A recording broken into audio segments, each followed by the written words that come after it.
Hey everyone, it's Rachel from Sugar Maple Farmhouse, and today we're going to make mulled wine.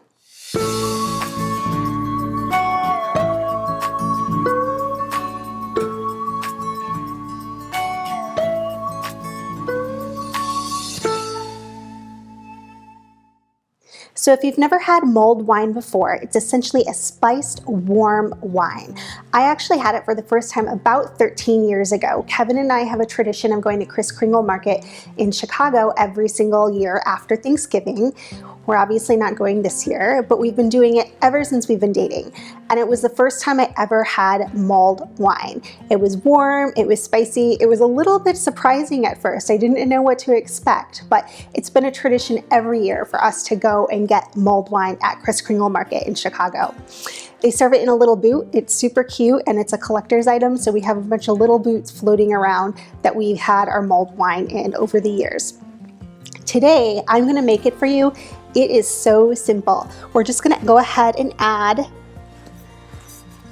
some red wine to my Le Creuset pot.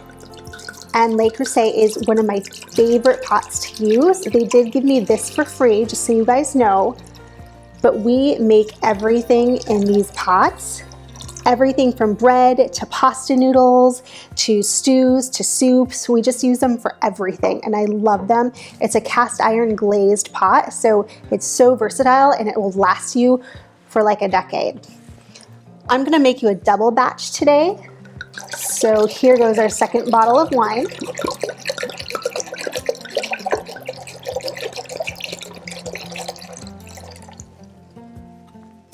And now we're gonna go ahead and add some fresh fruit and spices. So I'm gonna add some blueberries.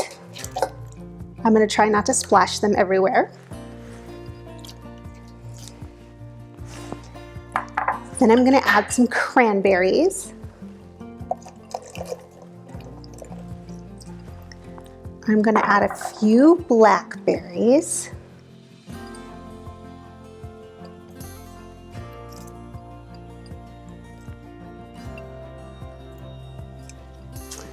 And some oranges.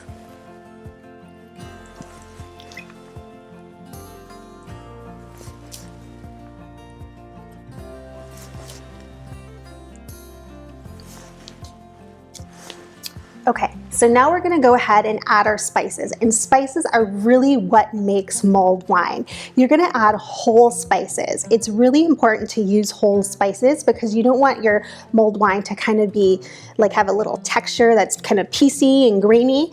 So we're gonna go ahead and add some star anise and a few cloves. And some cinnamon sticks.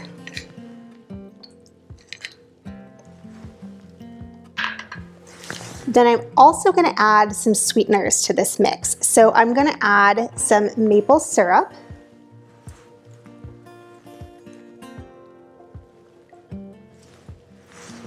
And some sugar.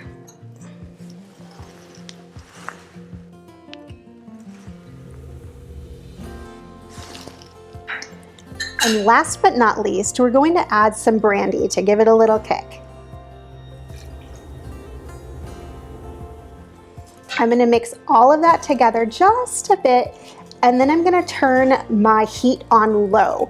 It's really important to just simmer this mixture together. You do not want it to boil, otherwise you're going to boil off all your alcohol and that's going to defeat the purpose.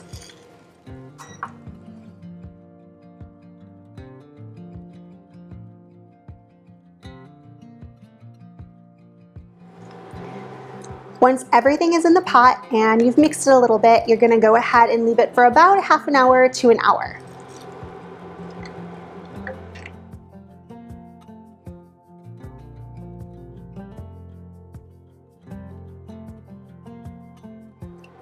You can go ahead and stir it occasionally as it's cooking, and remember to check on it because you do not want it to boil, just a nice simmer.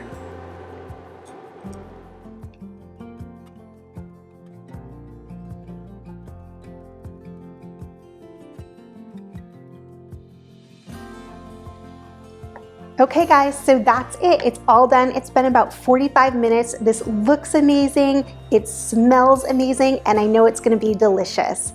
All you have to do to serve it up is strain it out, which can be a little bit messy, so do it near a sink. Other than that, it is ready to go to serve and enjoy.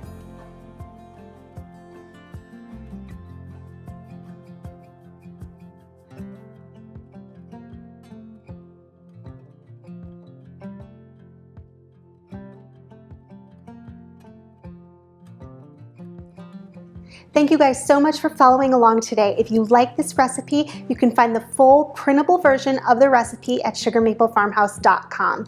And please remember to subscribe to our channel so you can keep up with everything we're doing here at Sugar Maple Farmhouse. Cheers.